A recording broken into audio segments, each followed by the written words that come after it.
গাছটা লাগানোর কোনো প্রক্রিয়া রয়েছে নাকি?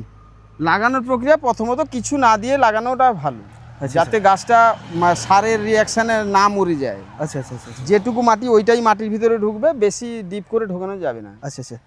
এই মাটিটা ফেলে দিতে হবে না মাটিটা সঙ্গে? না না না, মাটিটা ভাঙা যাবে না। মাটি ভাঙা যাবে না? হ্যাঁ, তাই মাটিতে তো জীবন তার। আচ্ছা, মাটিটাকে আলগা করে মাটিটা কোনো না, এই মাটিটাই গর্ত কেটে যেটুকু হাইটের ইয়ে আছে মাটি আছে, ওই হাইটেরই গর্ত, বা একটু 1 ইঞ্চি হয়তো বেশি হতে পারে, সেটা গর্ত কেটে এবার প্যাকেট। আচ্ছা, এর আগে আমি একটা এইভাবে গাছ লাগিয়েছিলাম, আমাকে অনেকে বলেছিলেন মাটিটাকে আমি এরকম খুলে দিয়েছিলাম। না, সে তো তাতে জীবনটাই তো তার নষ্ট হয়ে গেল।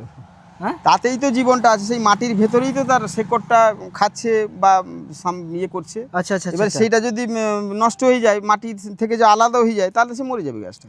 আচ্ছা, তাহলে মাটির সমেত লাগাতে হবে? হ্যাঁ, মাটির সমেত, পলিথিনটা বাদ দিয়ে? পলিথিনটা শুধু বের করে দিতে হবে। ঠিক আছে, তো আমরা এই দুটো গাছ নিলাম। এখন আমরা রয়েছি দেবপালে সবুজ বিপ্লব নার্সারিতে। তো এখানে বিভিন্ন ধরনের গাছও পাওয়া যায়, যদি আপনারা নিতে চান তাহলে অবশ্যই এখানে আসতে পারেন। ঠিক আছে, থ্যাংক ইউ সো মাচ।